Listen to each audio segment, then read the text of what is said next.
Esto de ponerme aquí en el estrado como decimonónico total no me mola mucho, pero bueno, las aulas están así en esta escuela.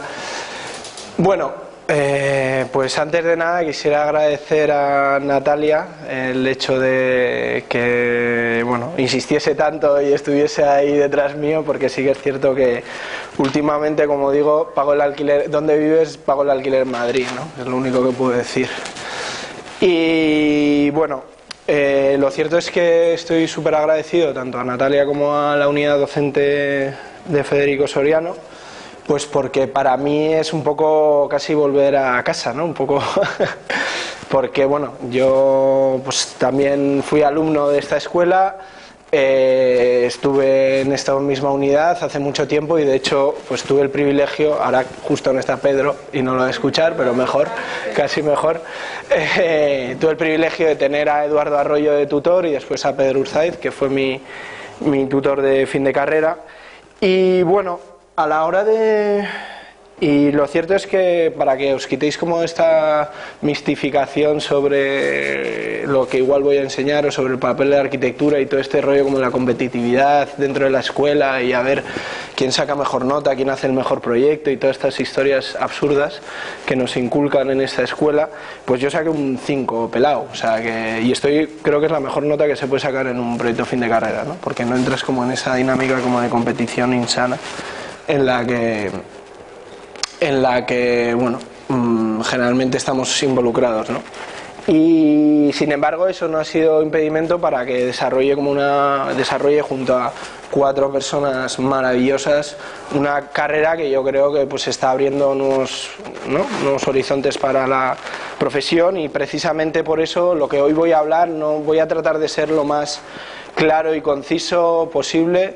De ahí también un poco el subtítulo de esta charla, ¿no?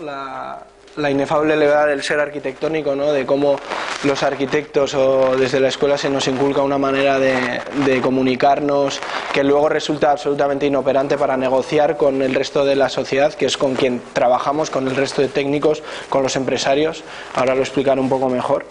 Y bueno, la idea es precisamente tratar de establecer como un discurso general, ¿no? de cómo entendemos qué es el papel del arquitecto desde la profesión de arquitectura urbanística hoy en día, en qué situación estamos, qué podemos aportar, porque creo que desde la arquitectura se puede aportar mucho más que diseños fabulosos de centros culturales, viviendas, VPO, etcétera. Y bueno, algunos ejemplos de cómo negociamos en diferentes escalas, de proyectos concretos que hemos trabajado a diferentes escalas.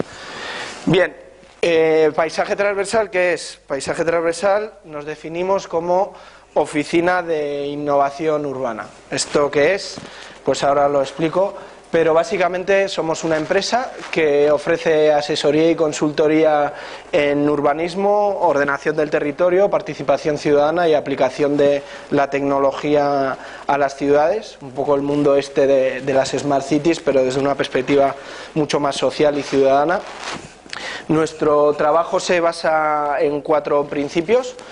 Uno es la transdisciplinariedad, es decir, entender que hoy en día la ciudad, la arquitectura, me da igual el medio en el que nos movemos, no puede ser construido desde una perspectiva unívoca, desde la arquitectura, ¿no? Que es algo que también nos inculca mucho en esta escuela y en el resto de escuelas también, del arquitecto como genio creador que lo soluciona todo, ¿no? En esa omnipotencia que parece que tenemos, pues estamos totalmente en contra de ese concepto, y entendemos que la complejidad del medio, como digo, se basa en que desde la base los proyectos han de construirse desde diferentes disciplinas, desde diferentes visiones, que son la única manera de responder a esa complejidad. Otra de las cuestiones tiene que ver con una creencia radical en la participación ciudadana, el entender que hoy en día desde la arquitectura y el urbanismo tenemos una necesidad de hacer, ¿no? De aportar a la sociedad, y que por tanto qué mejor que la ciudadanía, la gente que vive las ciudades, que vive sus propios edificios, quienes nos pueden aportar claves para realmente que el desarrollo de nuestros proyectos se base como en esas necesidades y responda y solucione necesidades reales de la gente, que hoy en día desgraciadamente pues la gente estamos como muy necesitadas de muchas cosas después de un periodo absolutamente depravado de construcción, de especulación, etcétera. La ecología urbana nos parece importantísimo el que hoy en día entendemos que los recursos, vivimos en un planeta finito, nos lo estamos cargando y que por tanto desde el urbanismo, desde la arquitectura tenemos que influenciar positivamente en la mejora de la sostenibilidad urbana. Ya sé que la sostenibilidad es como una de esas palabras que las han vaciado de contenido, pero no obstante creemos que hay que incidir como en esa línea. Y las herramientas digitales, ¿no? O sea, creo que hoy en día las herramientas digitales pues aportan mucho valor y abren nuevos horizontes en cuanto a los procesos creativos y de construcción de ciudad, de territorio, incluso de la arquitectura, y hay que incluirlas como una herramienta más en ellos. Como ha dicho Natalia, nosotros ahora, si bien somos una empresa, todo esto empieza como hace mucho tiempo, ¿no? En junio de 2007, con un compañero, aquí tomándonos una birra en el interbloque, decidimos crear el blog Paisaje Transversal, ¿no? Un poco en reacción a todo lo que estábamos viendo, que era esto de lo que nos estaban vendiendo desde la escuela, de la arquitectura espectáculo, de la arquitectura icónica, ¿no? De muchas cuestiones, y entendíamos que desde la arquitectura, desde el urbanismo se podía aportar más. Generamos este blog como un espacio de encuentro, de reflexión crítica en torno a la ciudad, el territorio. Empezamos a organizar talleres, hicimos 3 talleres, jornadas, charlas en la escuela, un poco también como complemento pedagógico a lo que sucede en la escuela. Fueron bastante curiosos, sobre todo porque era como de las primeras veces que invitábamos a dar charlas a gente que no era arquitecta. Entonces el jefe de estudio siempre se echaba las manos a la cabeza cuando decíamos que íbamos a invitar a un sociólogo a dar una charla, a un ingeniero, a un psicólogo ambiental, ¿no? Pero bueno, fueron momentos muy bonitos. Formamos una asociación universitaria por la que fueron pasando gente muy diversa, de perfiles muy diversos, de disciplinas muy diversas también: bellas artes, historiografía, ingeniería, geografía, biología, etcétera. Y ya en 2012 dimos un poco el salto 2011, finales de 2011, dimos el salto a la profesionalización, montamos una asociación cultural, un poco porque era lo más fácil.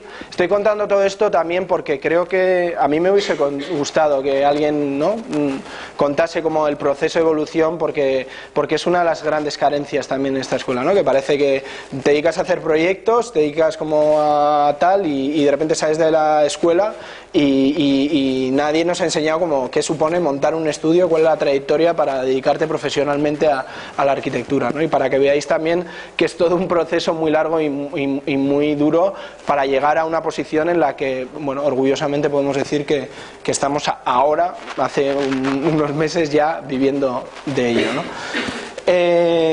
Formamos la asociación asociación de ámbito nacional, etcétera, lo cual fue un poco un error, pero bueno, estuvo bien también para bregarnos en ello, hasta que en finales de 2013 montamos ya una sociedad limitada laboral, que es la empresa con la que trabajamos, o sea, la figura legal con la que trabajamos ahora, y ya nos podemos llamar, como nos hicieron esta entrevista, de emprendedores, ¿no? Ya somos emprendedores, lo cual es algo bastante duro en un país en el que ser emprendedor pues solo es un eslogan para partidos políticos, ¿no? Entonces, la verdad que ha sido todo un proceso de aprendizaje constante. Pues ahora, pues también nuestro blog es uno de los blogs más influyentes del mundo en castellano, en arquitectura, según un portal europeo, bla, bla, bla. Trabajamos y ganamos dinero de esto, trabajamos con administración pública principalmente, y desarrollamos proyectos, como digo, de diferentes escalas, y ahora os los voy a relatar. Pero bueno, para que veáis un poco que de esto sí que se puede vivir, pero hay que darle ingenio, hay que darle vuelta a lo que ¿no?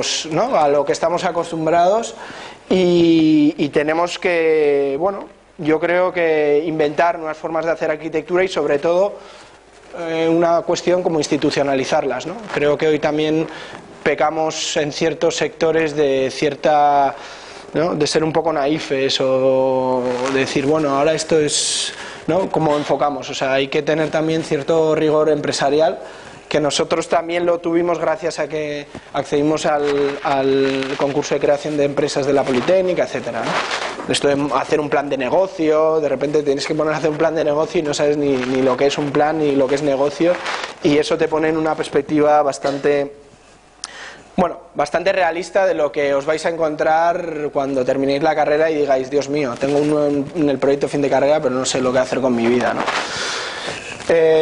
Bien, ¿en qué trabajamos?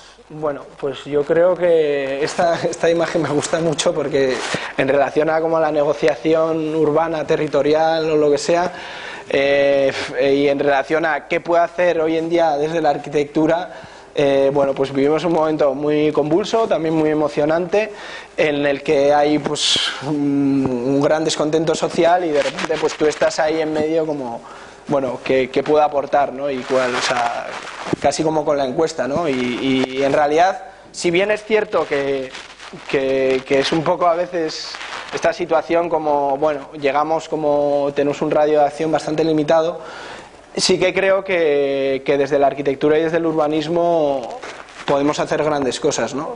También cambiando un poco el chip, como decía, ¿no? Porque supongo que mucha gente cuando se metía, muchos de vosotros, cuando se metieron en primera arquitectura, pues pensarían como que la arquitectura era esto, ¿no? Y en realidad la arquitectura ha producido esto, ha producido también esto es la costa de Mallorca, ha producido otras cosas muy buenas y si queréis también podemos hablar de esto, pero creo que también hay que poner en tela de juicio todo lo que se ha producido desde la coartada técnica, ¿no? de la arquitectura, ¿no?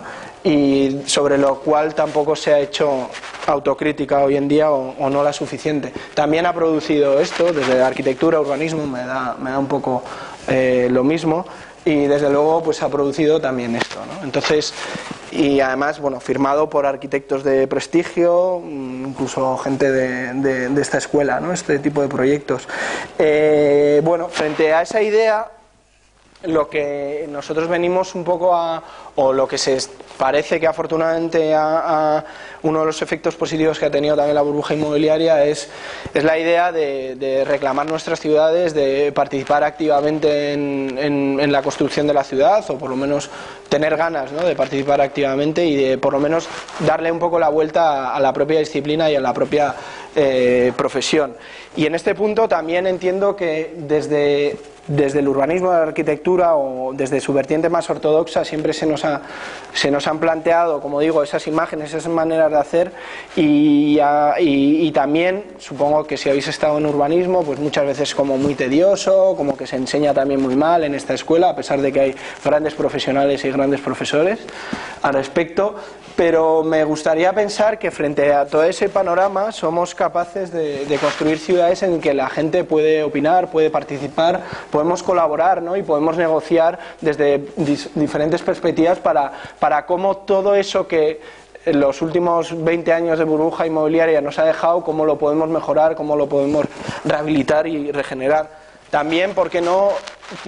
¿Cómo podemos desde la arquitectura y el urbanismo pensar que las ciudades pueden empezar a incorporar este tipo de situaciones, ¿no? En las que quitamos coches para introducir elementos mucho más lúdicos de socialización, de relación, yo creo de una construcción mucho más equitativa y solidaria de la sociedad y de la ciudad, ¿no?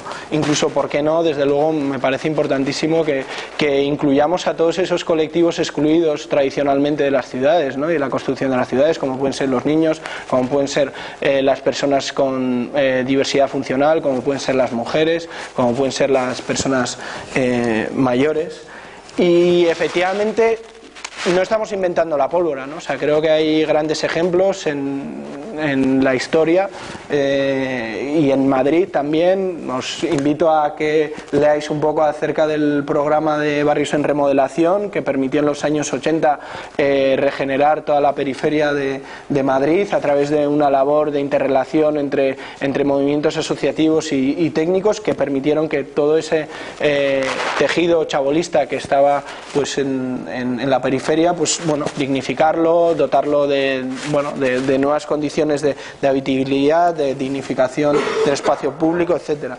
O también más recientemente un proyecto para nosotros que es un referente, ¿no? El ecobarrio de Trinitat Nova, de GA21, ¿no? De cómo en esa relación, en esa mediación entre técnicos, sociedad civil, administración pública, se pueden empezar a construir proyectos a través de esa negociación a la que aludía que desde luego respondan a esa complejidad de medio y desde luego solucionen las necesidades que hoy en día hay en las ciudades y en la sociedad.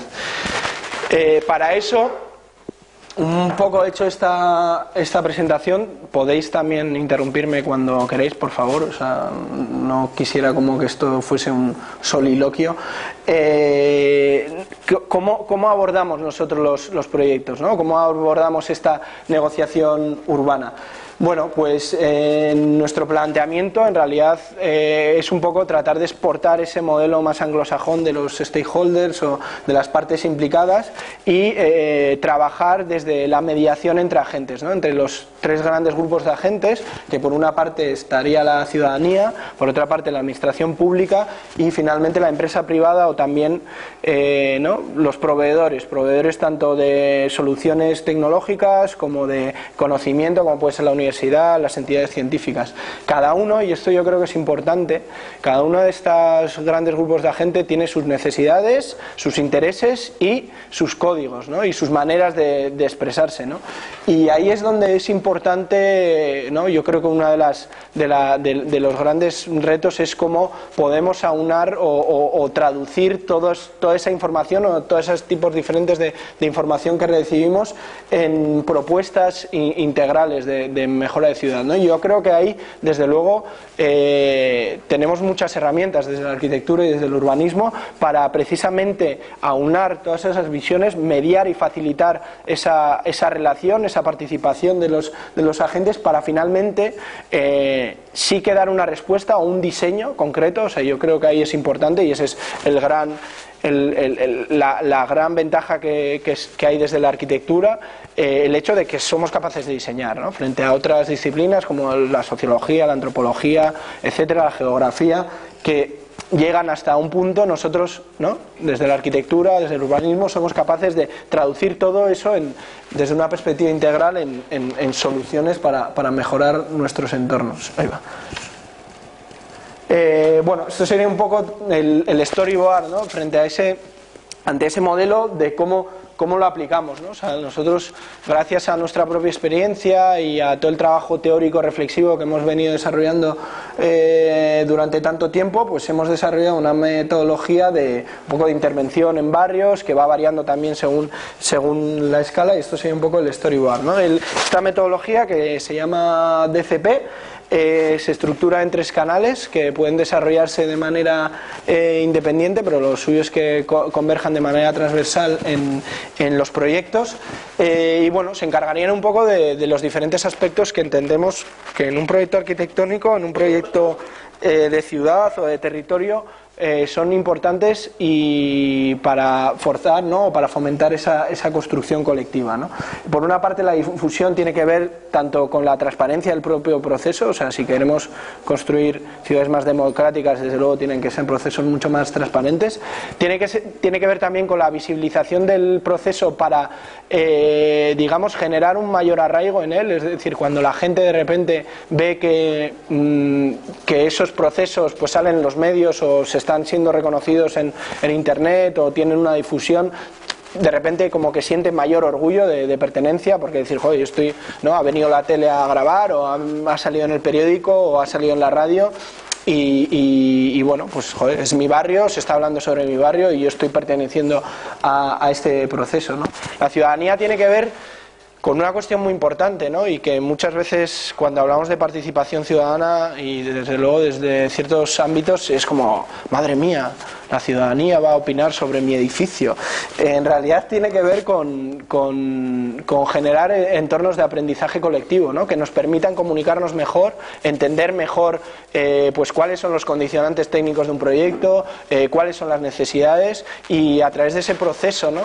Entendiendo que la participación ciudadana es más un medio que un fin en sí, ese proceso de aprendizaje colectivo, pues cómo se puede generar cierta sensibilización y cómo se pueden establecer metodologías para dar solución a esos intereses diversos y esas necesidades diversas de los grupos de agentes que planteábamos antes. Y el proyecto participativo tiene que ver con una idea que yo creo que es la que más me quedó de mis clases en esta unidad docente, que es entender la arquitectura del urbanismo como un proceso, ¿no? Y como un proceso creativo de aproximaciones sucesivas en la que se van sumando capas de información, en la que vas, ¿no?, reconfigurando ante ciertas situaciones que se dan externamente el propio proyecto, el entender que no es como mi objeto, ¿no?, que yo estoy diseñando, sino que es un proceso abierto, un poco aplicando la idea de la beta permanente, ¿no?, de ir sobre un proyecto básico, ir generando a través de sucesivas aproximaciones una solución óptima. Y bueno, otra de las herramientas que hemos desarrollado precisamente para evaluar el impacto de estos procesos creativos y para ver realmente de qué manera mejoran o no nuestros proyectos la calidad de vida de las ciudades, es el tema de los indicadores participativos, que por una parte es una herramienta que permite gestionar la información técnica de la sostenibilidad urbana junto con la información cualitativa de las percepciones y la participación ciudadana en los procesos, ¿no? De manera que tendríamos por una parte pues esos indicadores de la sostenibilidad urbana separados como en tres grandes bloques: funcional, ambiental, social, económico. Y por otra parte la parte de la perspectiva ciudadana, en la que nos permite esta herramienta traducir también esos temas, ¿no?, que son muy técnicos pero que tienen que estar ahí y que nos ayudan también a delimitar pues nuestras propias acciones. Nos permite conjugarlos con temas que sean más aprehensibles o más comprensibles para la ciudadanía o para los agentes involucrados en los procesos.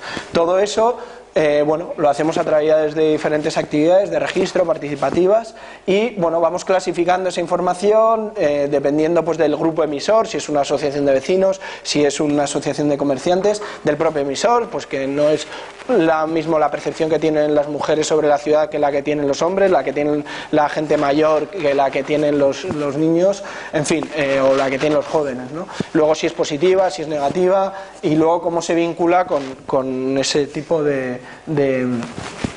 con los indicadores técnicos, ¿no? Entonces, esto nos da una serie de mapas que nos permite, por otra parte, establecer unas jerarquías de temas sobre los que trabajar prioritariamente, pues ver si en este caso pues el espacio público es un tema trascendental y hay que empezar a trabajar sobre ello, o también, ¿no?, prever situaciones de conflicto, ¿no? Por ejemplo, un ejemplo que solemos poner es la idea de si quisiésemos rebajar los niveles de CO2 de la atmósfera y para eso, de un entorno, y para eso tuviésemos que quitar plazas de aparcamiento y poner árboles, pues seguramente ahí tendríamos un conflicto bastante importante, ¿no? Y si no, preguntar en Burgos con el tema de Gamonal, que más o menos eso fue un poco la mecha que prendió toda esta situación, ¿no?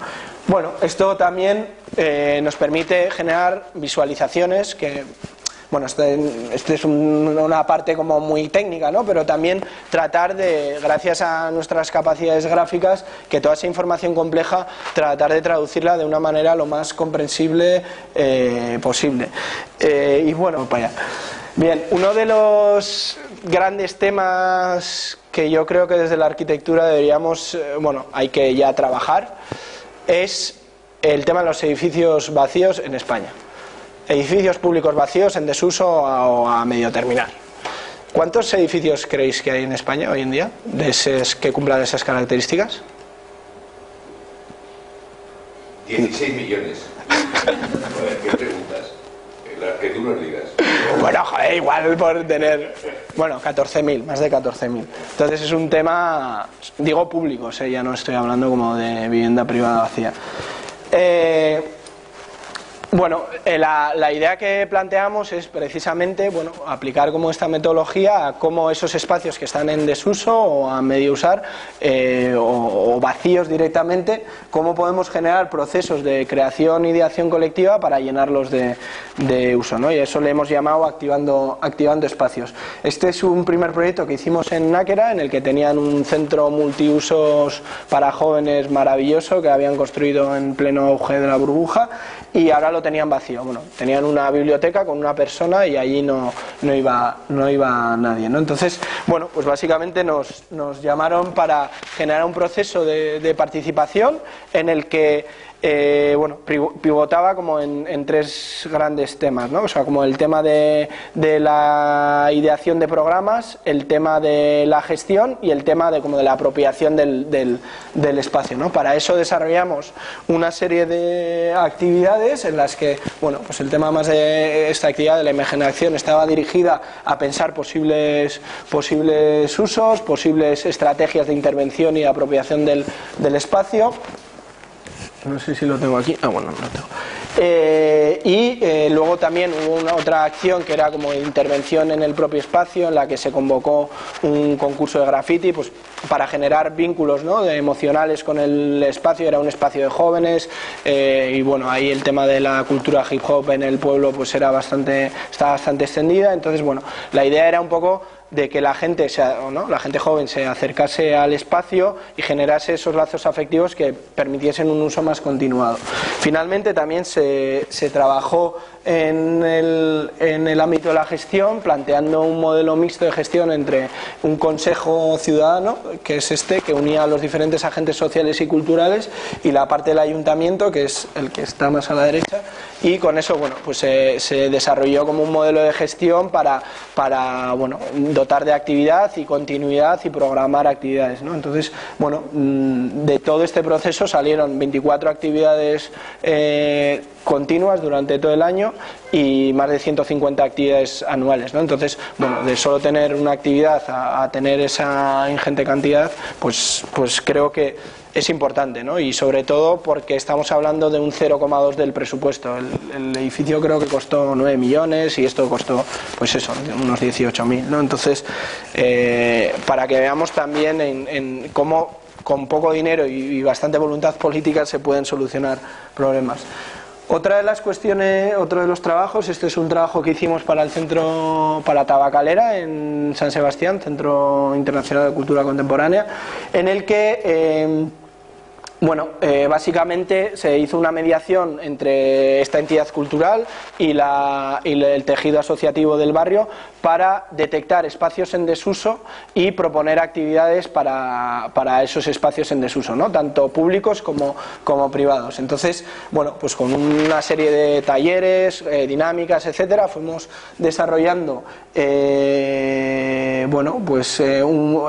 un mapeo que luego se concretó como en un gran diamapeo en el que se iban situando qué quería la gente que se pasase en cada uno de los espacios detectados y bueno, de ahí salió un mapa que cartografiaba tanto lo que eran los agentes y la red de agentes existentes como los diferentes espacios y los posibles usos, ¿no?, tanto desde locales comerciales como hasta plazas o parques o edificios más grandes, ¿no? Entonces, de esto también salió un catálogo de espacios en el que se definían, pues, para cada espacio qué se podía hacer.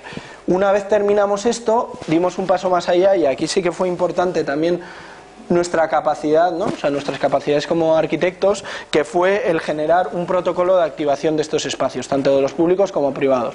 Y ahí fue muy interesante porque hicimos una investigación de toda la normativa del espacio público y cómo todo esto, toda esa ingente cantidad de información, ¿no?, de si alguien quiere montar un mercadillo en una plaza, ¿qué tiene que hacer? Pues creedme que no es nada sencillo, ¿no?, porque también hemos creado tanta normativa en la ciudad que hemos expulsado a la ciudad de la ciudad. lo cual tiene cosas positivas, pero también tiene cosas negativas. Entonces, básicamente lo que dedicamos era hacer un análisis de esa normativa y desarrollar un protocolo de activación que luego tenía como este árbol para que la gente, de manera muy sencilla, si yo quiero hacer una actividad en una plaza, pudiese desarrollarlo, ¿no? También fue importante hacer el catálogo de los locales comerciales, ¿no? Y ahí sí que estudiamos, por ejemplo, cuáles eran las condiciones arquitectónicas de ese catálogo y cuáles eran los posibles programas asociados a esos locales comerciales y cuáles eran las obras que deberían de hacerse para adaptar a normativa esos locales, porque claro, estamos hablando de un barrio construido entre finales del siglo XIX y principios de los 90, o bueno, del siglo XX, perdón. Y bueno, pues todos los locales pues no estaban adaptados a la normativa vigente de evacuación, de accesibilidad, de humos, de todas estas historias, ¿no?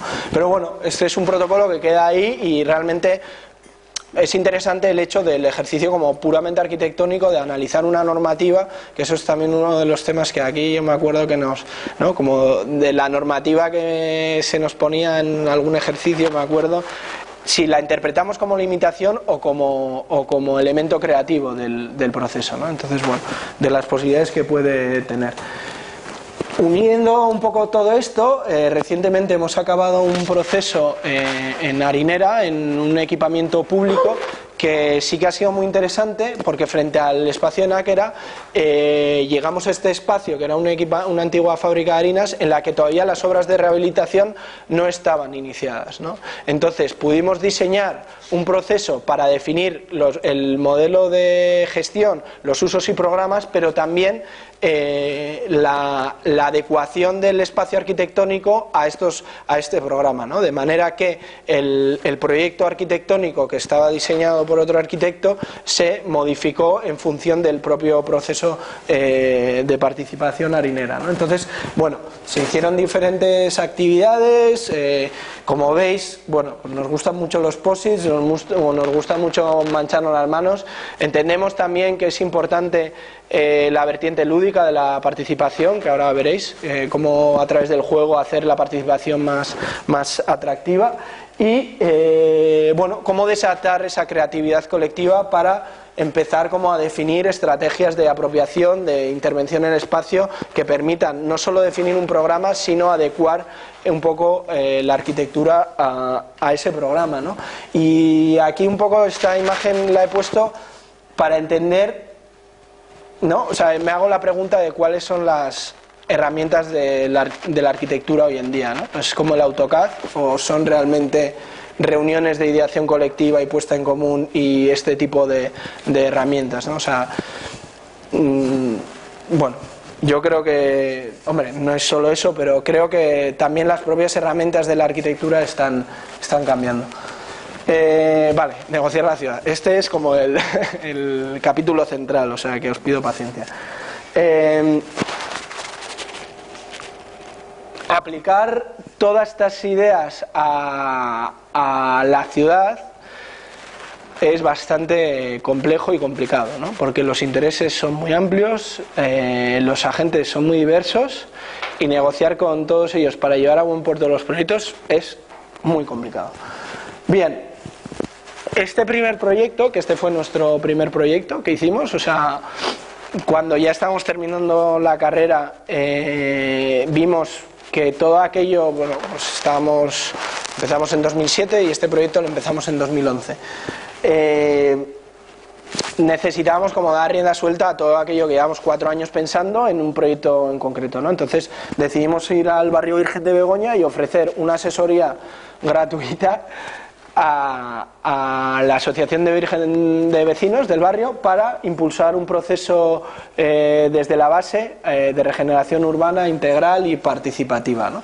Entonces básicamente hay en esa idea de facilitación de la participación y un poco recuperando la idea del advocacy planning, ¿no? Que os recomiendo si no conocéis a Paul Davidoff, en los años 60 escribía sobre esto, ¿no? Sobre la procuraduría urbana, de cómo esa mediación con la sociedad civil de los técnicos. Me suelen aceptar o suelen poner muchas pegas. Una pregunta.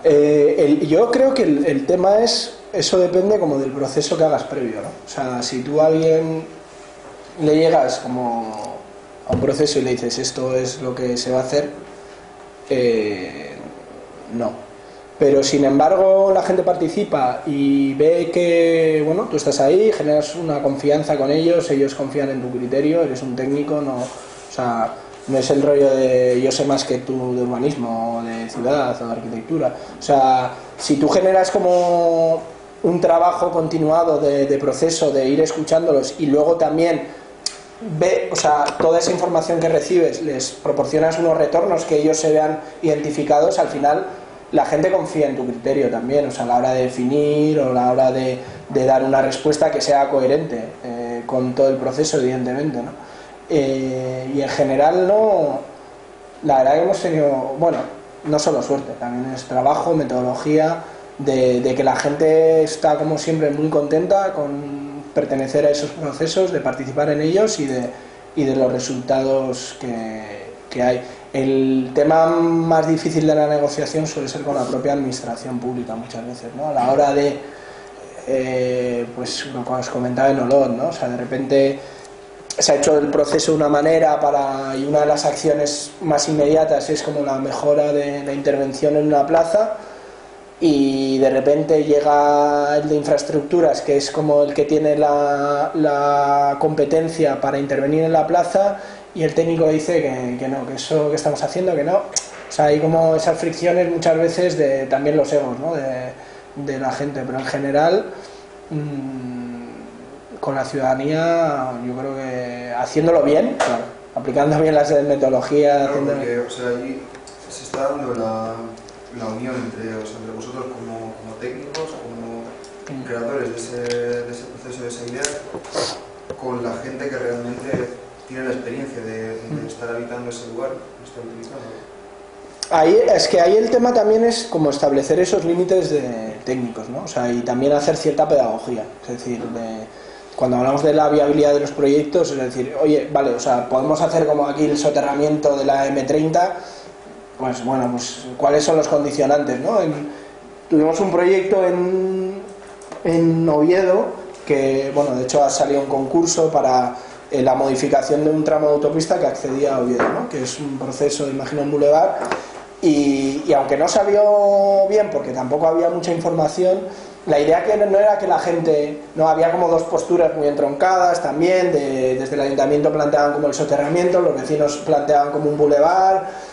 No era la idea como de votar ¿no? Como dijo una de nuevas generaciones que apareció por ahí a romper el proceso, a ver si trata de trolear el proceso, no, a ver quién vota aquí, ¿no? Sino en realidad establecer desde nuestras capacidades técnicas cuáles son los límites o cuáles son los condicionantes de la solución, es decir, vale, guay, o sea, vamos a hacer aquí como esto, ¿no? O sea, ¿se puede? No, ¿es viable económicamente? ¿Cuáles son las...? O sea, ahí también es nuestro deber, ¿no? Y nuestras capacidades van en eso, o sea, y yo ahí sí que reclamo mucho como la formación que hemos recibido, o sea, el hecho de ser capaces de tener en cuenta como esos condicionantes técnicos, tener en cuenta, tener la capacidad de transmitirlos de una manera comprensible, y esto aquí los gráficos suelen ayudar, y sobre eso, sobre esas reglas del juego se juega, y aquí no vale todo. Vamos, esa es la perspectiva. Entonces, cuando colocas como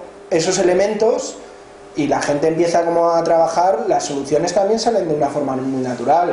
Yo lo recuerdo de las clases de aquí, ¿no? O sea, era como al final el propio proceso, con ciertas condicionantes que te iban introduciendo, al final la solución era como bastante obvia, ¿no? O sea, aquí estoy metiendo como la capa de tal, a esto, y al final...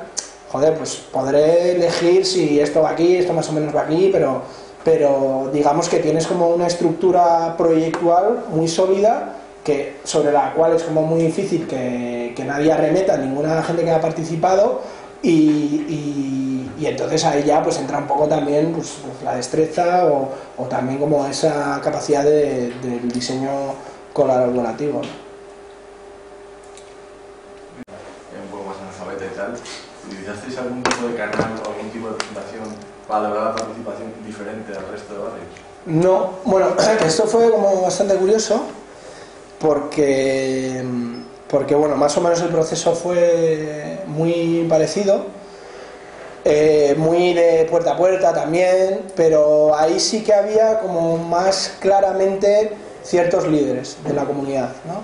Entonces era muy gracioso porque cuando planteábamos talleres, una vez a una de las mujeres de ahí, como de la asociación de vecinos, le llamamos, oye, que vamos a hacer un taller y tal, no sé qué, y dice, bueno, ¿cuánta gente quieres? ¿30? ¿40? ¿60?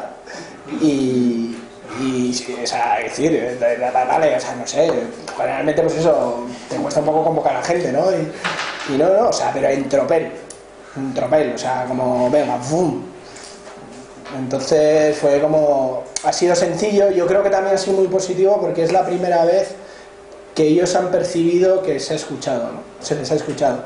Y eso también es como súper positivo. Lo que más me interesa de esta lógica más procesual es la idea de que ya el proceso ya merece la pena, ¿no? O sea, este tipo de procesos ya merecen la pena y no hay como...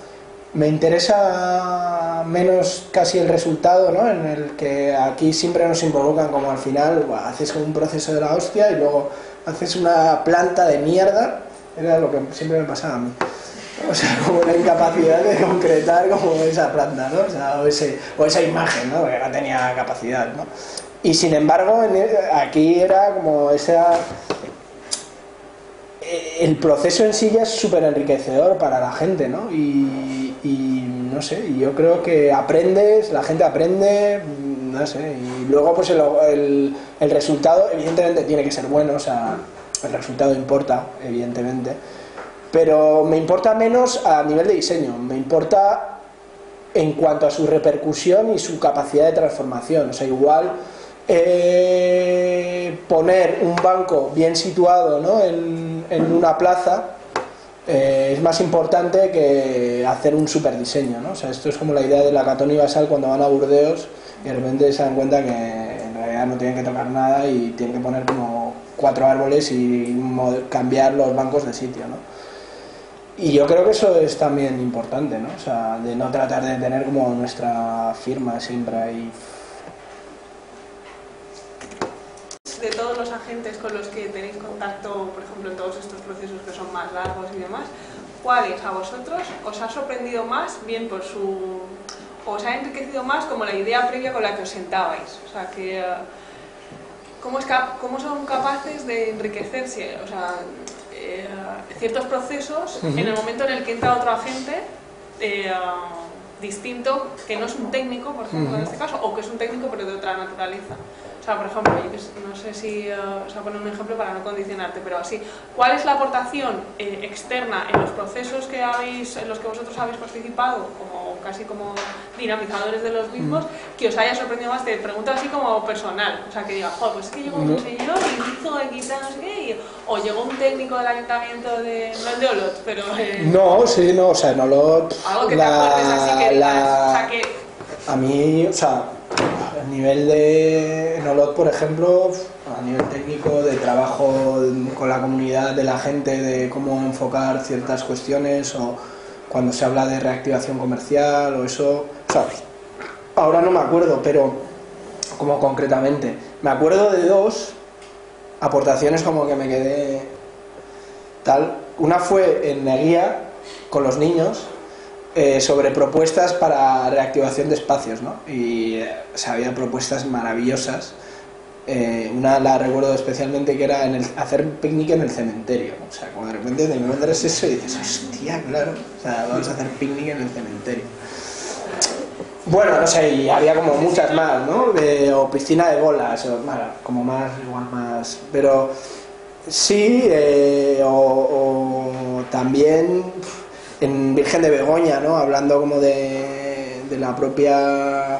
el propio proceso, de como la intervención en el espacio. Es que ahora mismo como detalles concretos no me acuerdo. No, o sea, una que te, sí, que te acordarás. O hablando como eso de procesos bottom-up y de repente pues te sale un tío que te da como que te hace un planteamiento sobre el propio proceso que también te cambia. Ahora mismo, pues lo siento, pero no, estoy como un poco vacío, ¿no? No sé, con la que comentado me parece, no sé, es más, o sea, esa capacidad, ¿no? O sea, esos inputs a lo mejor que pasaban o que pasan a veces en esta clase, ¿no? Que de repente aparece una capa de un taiwanés, ¿no? Pero que en realidad lo único que hace es enriquecer el propio proceso y además modifica las ideas de partida con las que todo, ¿no? O sea, que a mí, o sea, el darse cuenta y ser crítico incluso con tu propia idea inicial de proyecto y asumir que cualquier cambio no es que vaya siempre a mejor, sino que puede ser diferente y que puede ser... por ejemplo, en el diseño, cuando planteamos el diseño de la intervención de la Plaza de Olor, o sea, a nosotros no nos molaba ese diseño, o sea, pero bueno, lo decidieron ellos y era algo con lo que se identificaban y tal, y guay, o sea, yo no me voy a poner ahí como, bueno, pues es así, no me parece mal, o sea, lo vais a ver vosotros, no lo voy a ver yo, o sea, entonces, sí, no sé, o sea, yo creo que es importante, por una parte, también desprenderse, como tomar cierta distancia sobre tus propios procesos, ¿no? Que yo creo que eso también es muy enfermizo aquí, ¿no? Estás como ahí, AutoCAD, zoom in, zoom out, ahí, guau.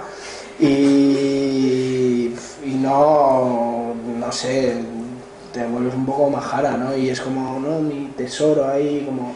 Y en realidad en la arquitectura, en el urbanismo entran muchas condicionantes que te alteran, no sé, yo qué sé, o sea, construir un edificio, pues de repente el de estructuras te dice, oye, que eso no lo puedes hacer. Entonces, joder, tienes que tener la capacidad de...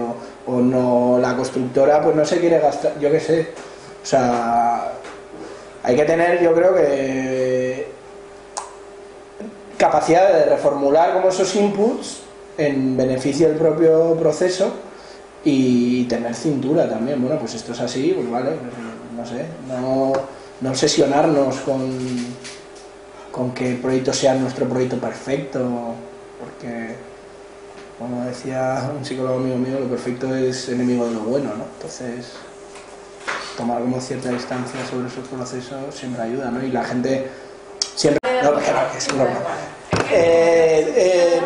A nivel de negociación, o sea, esto de Olot, o sea, desacierto igual de no saber gestionar concretamente como la traducción de ese en una intervención concreta de una manera más ágil. Yo creo que eso sí que, bueno, pues igual se podía haber hecho mejor, pero a nivel, yo creo que, o sea, ahora mismo pues, supongo que ha habido como muchos desaciertos, pero más a nivel de negociación igual con la administración, de cara a los encargos, de cara a pues que de repente le vas a un ayuntamiento con una idea súper ambiciosa y no, o sea, tienes como que curso. El Guggenheim de Helsinki, 1000 personas de equipos presentados, ¿no? Había como un vídeo. O sea, hay que también entender cuando, o a raíz de la auditoría, por ejemplo, nos ofrecieron como la posibilidad de presentarnos a una licitación y ahí nos dimos cuenta que nuestra palabrería no valía para las licitaciones, o sea, que tú en las licitaciones tienes que explicárselo como a un niño de 2 años, o sea, cuáles son los recursos, o sea, cuántos talleres vas a hacer, cuánta gente vas a disponer, qué vas a hacer, qué vas a obtener, cuál es el objetivo, o sea, como súper claro y que esté todo claro, ¿no? Y eso ya nos sirvió para aprender, precisamente un poco en la línea de lo de la metodología,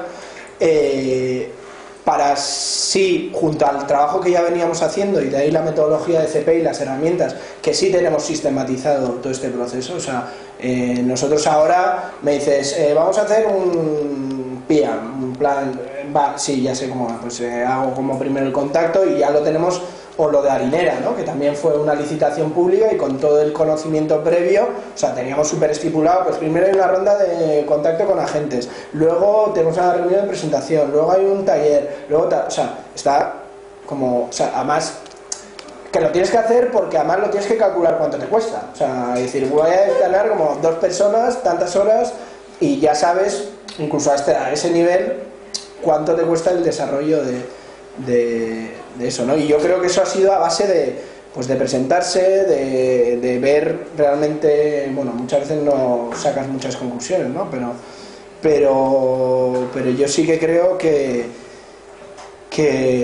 o sea, ha sido más como en esa relación de negociación con los clientes donde más hemos aprendido de nuestros propios errores de cara a esto. Luego, cuestiones concretas, pues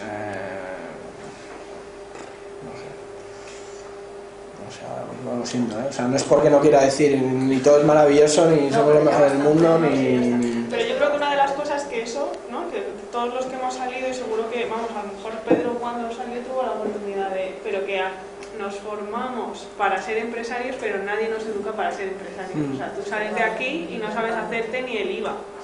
O sea, no sabes hacerte ni la declaración de la renta. O sea, ahora mismo os pregunto, ¿cómo os vais a tener que hacer la declaración de la renta si montáis un super estudio, ¿no? En el que eres una figura, un maestro, ¿no? O sea, incluso para esas figuras, y no tenéis ni idea. Pero vamos, no tenéis ni idea vamos, yo no sé cuando salió Pedro, si salíais con un plan de empresa debajo del brazo. Yo sigo sin tener idea. Sí, sin idea, ¿no? Como, ¿no? Y yo creo que muchos, ¿no? O sea, es curioso, ¿no? Que en realidad somos profesionales, ¿no?